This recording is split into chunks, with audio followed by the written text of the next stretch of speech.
नमस्कार, मैं संतोष sir Shukla ji channel पर सभी का तहे दिल से अभिनंदन और स्वागत करता हूं।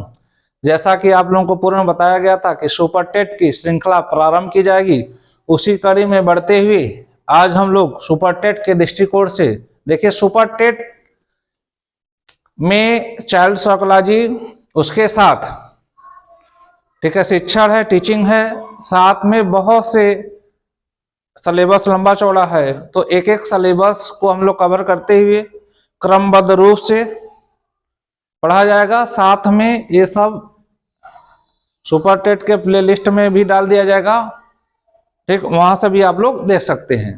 तो हम प्रारंभ करते हैं। और देखिए भाई, इस वीडियो को अधिक से अधिक लोगों को शेयर कर दीजिए, जिससे इसका लाभ अधिक से अधिक लोगों को मिल सके। तो आज हम देखते हैं, एक महत्वपूर्ण टॉपिक है अधिगम। अधिगम, लर्निंग, या इसको कहते हैं सीखना। तीनों एक ही है, ठीक है। जब आप बीएड बीटीसी करने गए होंगे तो वहां पे पहली बार आप सुने होंगे अधिगम, ठीक है। लर्निंग तो इंग्लिश में कहते हैं, एक सीखना आप जानते ही हैं। तो लर्निंग, अधिगम और सीखना क्या होता है? जब हमारे व्यवहार में जब हम कुछ सीखते हैं, जब हमारे व्यवहार में क्या आता है, मैच्योरिटी आ जाती है, परिपक्वता आ जाती है, या कह सकते हैं जब हम परिपक्वता की ओर बढ़ते हुए, जब हमारे व्यवहार में हम परिवर्तन करते हैं या परिवर्तन आ जाता है, तो उसी को हम कहते हैं अधिगम। जैसे आप लोग बीएड बीटीसी करने गए होंगे तो वहां पर क्या आपको शिक्षण आती रही होगी कि आपको पता था कि 45 अंश कोड पे खड़ा होकर बोर्ड पे लिखना चाहिए? तो बहुत कुछ नहीं जानते हैं, लेकिन 2 साल में बीएड बीटीसी करते हुए आपके अंदर शिक्षक के काफी गुण समाहित हो जाते हैं। अर्थात आपके व्यवहार में क्या होता है, परिवर्तन आ जाता है, ठीक। तो जब बालक मैच्योरिटी, अर्थात जब बालक में परिवर्तन, आज मैच्योरिटी, परिपक्वता आ जाती है और उसके व्यवहार में क्या होता है, परिवर्तन आ जाता है, सोच समझ के काम करता है, ठीक है। जैसे मान लीजिए मैच्योरिटी, परिपक्वता क्या होती है, जैसे हाथ बड़ा हो गया, ठीक, तो जब इसमें क्या आ जाती है, ताकत आ जाती है, तो इसको कहते हैं मैच्योरिटी। या मस्तिष्क बड़ा हो गया, इसमें क्या आ जाती है, सोचने समझने की क्षमता आ जाती है, तो इसको कहते हैं परिपक्वता। तो बालक परिपक्वता की ओर बढ़ता हुआ, या व्यक्ति परिपक्वता की ओर बढ़ता हुआ, अपने अनुभवों से लाभ उठाता हुआ जो प्रतिक्रिया करता है, उसी को हम क्या कहते हैं, उसको कहते हैं अधिगम। या कह सकते हैं व्यवहार के कारण व्यवहार में आया परिवर्तन क्या कहलाता है, अधिगम कहलाता है। अब ठीक है, देखिए लर्निंग, इसको क्या कहते हैं, लर्निंग, अधिगम भी कहते हैं या सीखना भी कहते हैं। ये तीनों चीज एक ही है, अर्थात परिपक्वता की ओर बढ़ना ही क्या कहलाता है, ठीक है, अधिगम। परिपक्वता की ओर बढ़ना और व्यवहार में परिवर्तन ही क्या कहलाता है, अधिगम कहलाता है।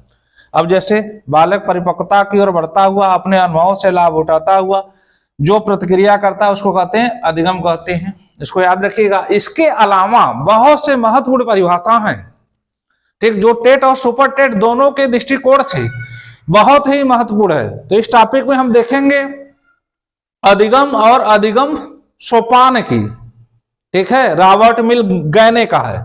यहां से आप लोगों को सुपर टेट में 1 नंबर पक्का मिलेगा। इसी तरह क्रमबद्ध रूप से हम लोग पूरे पाठ्यक्रम को कवर करेंगे। तो अब कुछ परिभाषा है, देख लीजिए। गेट्स व अन्य के अनुसार अधिगम अनुभव एवं प्रशिक्षण के परिणाम स्वरूप व्यवहार में परिवर्तन है। ये भाई बहुत बार पूछा गया है, ठीक है, टेट में और सुपर टेट में अधिगम अगर सिलेबस है तो यहां से पूछा जा सकता है। फिर गिलफोर्ड के अनुसार व्यवहार के कारण व्यवहार में आया कोई भी परिवर्तन अधिगम है।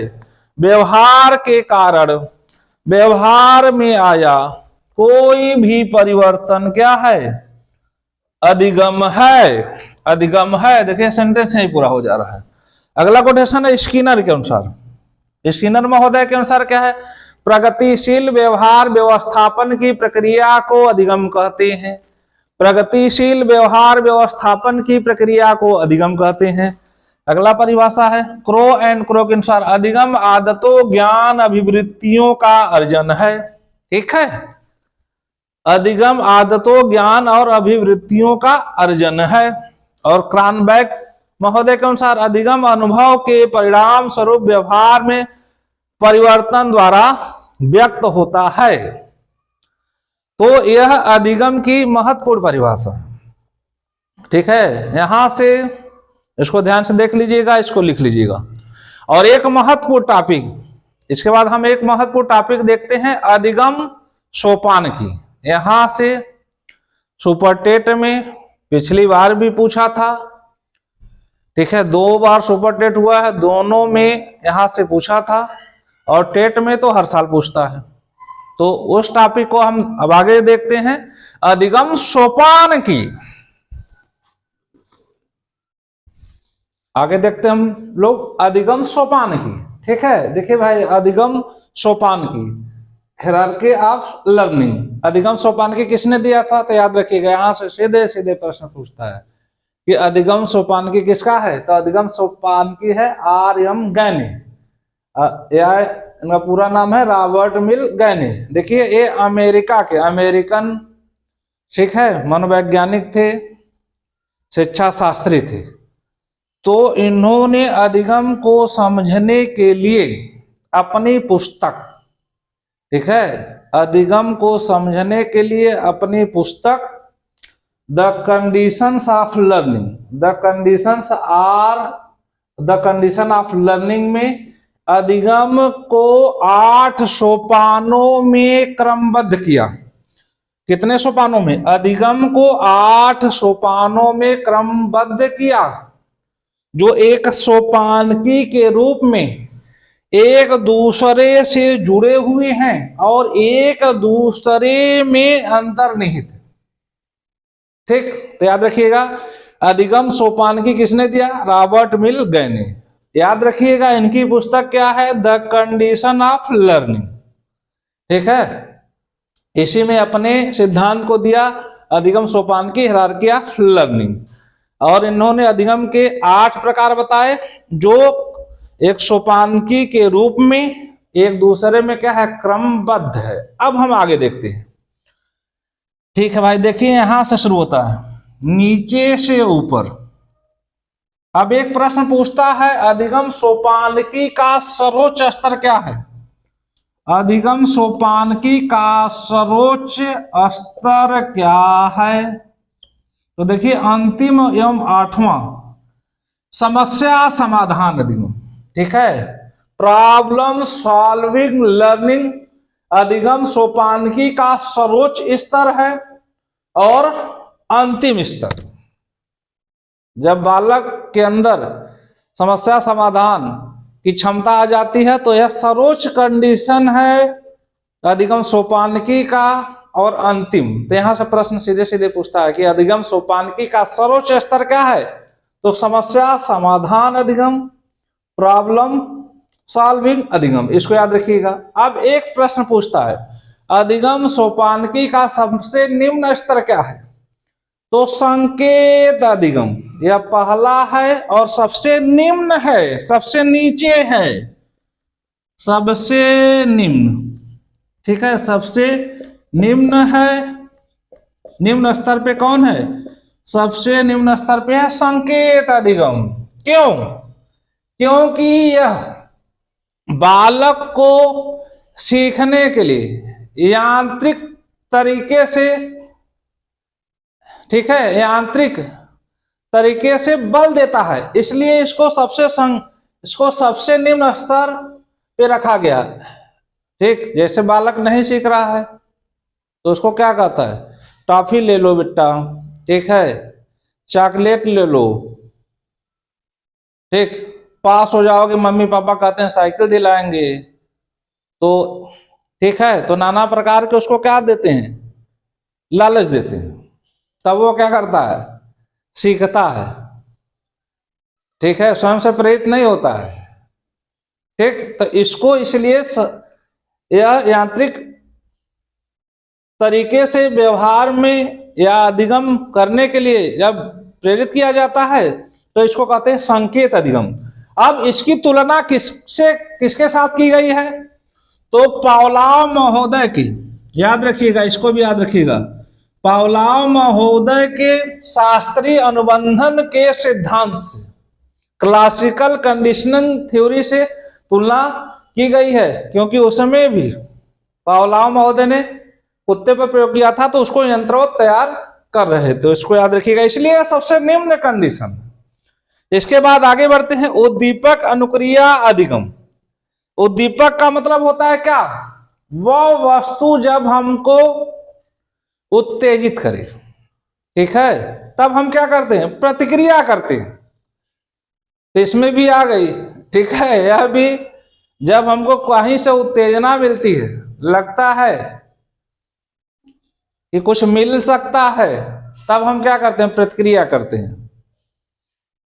तो इसको कहते हैं उद्दीपक अनुक्रिया अधिगम। अब उद्दीपक क्या है, उत्तेजित करने वाली कोई वस्तु या चीज, तब हम प्रतिक्रिया करते हैं। तो इसमें भी कंडीशन है। उद्दीपक अनुक्रिया का सिद्धांत किसने दिया था, थार्नडाइक महोदय ने, ठीक है, याद रखिएगा। लेकिन अधिगम सोपानकी में दूसरे स्थान पर उद्दीपक अनुक्रिया को रखा, लेकिन थार्नडाइक से तुलना नहीं की। स्किनर महोदय के क्रिया प्रसूत सिद्धांत से, ठीक है, ऑपरेंड थ्योरी से तुलना की, इसको याद रखिएगा, ठीक। उद्दीपक अनुक्रिया, इसलिए अधिगम सोपानकी में इसको क्या, कौन सा स्थान दिया, दूसरा स्थान। तीसरा है श्रृंखला अधिगम, चेन लर्निंग। देखिए भाई, कोई भी बालक कैसे सीखता है, कोई भी बालक कैसे सीखता है, क्रमबद्ध रूप से। पहले वर्णमाला का ज्ञान होना चाहिए, फिर उसको गिनती सिखाया जाएगा, फिर पढ़ना सिखाया जाएगा। तो कोई भी चीज क्रमबद्ध रूप से सिखाई जाती है, इसलिए अधिगम सोपानकी में इसको तीसरा स्थान दिया, श्रृंखला अधिगम, ठीक है। चौथा स्थान क्या है, शाब्दिक अधिगम। शाब्दिक का मतलब है जब हम बोल लेते हैं, सही समय पर सही बात को कहना, ठीक है, जवाब देना, अपनी बात को अच्छे से प्रभावशाली ढंग से रखना ही क्या कहलाता है, शाब्दिक अधिगम। कभी कभी, ठीक है, कोई हम लोगों से बात करके निकल जाता है, लेकिन उस समय चीजें याद नहीं आती है, बाद में याद आती है कि इस तरह कहे होते तो इस तरह। तो शाब्दिक अधिगम क्या है, वार्तालाप, अपने शब्द को सही व्यवस्थित तरीके से। तो शाब्दिक अधिगम क्या है, अपने बातों को सही प्रकार से, व्यवस्थित प्रकार से कहना, ठीक है, वार्तालाप करना। फिर शाब्दिक अधिगम के बाद क्या है, बहुविभेदन अधिगम, ठीक है। देखिए, इसकी तुलना गेस्टाल्ट या समग्रवाद से की जाती है। गेस्टाल्ट का मतलब होता है, जर्मन भाषा का शब्द है समग्र, ठीक है, समग्रवाद या पूर्णांकारवाद, ठीक, या एज अ होल। देखिए, बहुत से हमारे सामने चीजें आती है, संप्रत्यय आती है, ठीक। तो हम क्या करते हैं, बहुत से संप्रत्ययों में हम क्या करते हैं, भेद करना सीख जाते हैं। हमको पता चल जाता है कि कौन अच्छा है, कौन बुरा है, ठीक। तो जब हमारे अंदर भेद करने की क्षमता आ जाती है, तो इसी को हम क्या कहते हैं, बहुविभेदन अधिगम, ठीक। यह इसकी तुलना किससे की गई है, गेस्टाल्ट या समग्रवाद से। याद रखिएगा, गेस्टाल्ट में 4 मनोवैज्ञानिक थे, ठीक है, मैक्स वर्दिमर, वोल्फगैंग कोहलर, ठीक है, कोफका और कोर्ट लेविन, इसको याद रखिएगा। अब अगला है संप्रत्यय अधिगम, कंसेप्ट लर्निंग। देखिए भाई, यहां से आते आते ऊपर तक हमारे अंदर अवधारणाओं का निर्माण हो जाता है, कंसेप्ट का निर्माण हो जाता है, संप्रत्यय बनने लगते हैं, ठीक है, कि क्या चीजें सही है, क्या चीजें गलत है। तो ये हो गया संप्रत्यय अधिगम। अगला है सिद्धांत या नियम, ठीक है। जब संप्रत्यय बहुविभेदन बन गया, संप्रत्यय बन गया, तब हम क्या बना लेते हैं, तार्किक या नियम। एक तार्किक, ठीक है, जो तार्किक एवं व्यवस्थित क्रमबद्ध रूप से चीजें हमारे दिमाग में बन जाती है, ठीक है, कि नहीं भाई हमको सही रास्ते पर चलना है, ठीक है, गलत तो गलत होता है। तो जब चीजों को हम विवेचित करते हैं तार्किक एवं क्रमबद्ध तरीके से, तो उसी को हम क्या कहते हैं, सिद्धांत या नियम अधिगम। यह अधिगम सोपानकी का 7वां कंडीशन है। लास्ट है और सर्वोच्च है, याद रखिएगा, लास्ट है और सर्वोच्च है। समस्या समाधान अधिगम, अर्थात जब हम परिकल्पना कर लेते हैं, ठीक है, समस्या समाधान युक्ति विकसित हो जाती है। जैसे कोई भी समस्या आ जाए तो व्यक्ति घबराता नहीं, सोचता है, समझता है, ठीक है, समस्या का संभावित उत्तर अपने मस्तिष्क में ढूंढ लेता है, तब यह अधिगम सोपानकी का कौन सा स्तर है? ठीक है, तर्क ढंग से अपनी समस्या का समाधान करने की युक्ति सोचता है, ढूंढ लेता है, समस्या का समाधान कर लेता है, तो यह अधिगम सोपानकी का सर्वोच्च स्तर है। ठीक है, तो इसको क्रमबद्ध रूप से देख लीजिएगा। आप देखिए यहां से प्रश्न क्या क्या आते हैं। पूछता है अधिगम सोपानकी हायरार्की ऑफ लर्निंग किसने दी? तो रॉबर्ट मिलगैने ने दी। इनकी पुस्तक का क्या नाम है? The condition of learning. ठीक है, कितने सोपान बताए अधिगम में? तो 8, ठीक है, स्टेप्स बताए हैं इन्होंने, जो एक दूसरे से क्रमबद्ध है। अधिगम सोपानकी का सर्वोच्च स्तर क्या है? तो समस्या समाधान अधिगम। अधिगम सोपानकी का सबसे निम्न स्तर क्या है? तो संकेत अधिगम। अब क्रमबद्ध रूप से भी कई बार पूछा है तो आपको याद रखना होगा। अधिगम सोपानकी अगर पूछ लिया कि क्रमबद्ध रूप से बताइए तो आपको याद होना चाहिए, क्योंकि यहां से भी प्रश्न आ सकते हैं। तो पहला क्या है? संकेत अधिगम। दूसरा उद्दीपक अनुक्रिया अधिगम।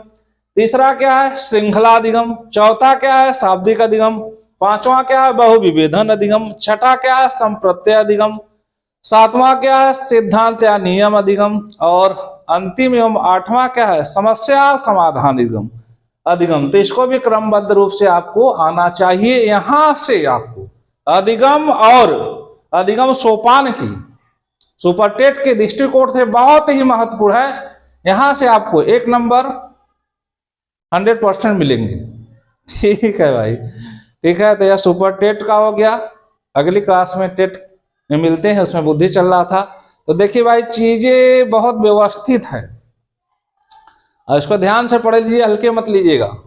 और इसको अगर समझ में आ रही हो, कुछ दिन पढ़िए, इसके बाद पेपर उठाइएगा तो सब आपको समझ में भी आ जाएगा और बहुत आसानी से आप हल सॉल्व कर लेंगे, हल कर लेंगे।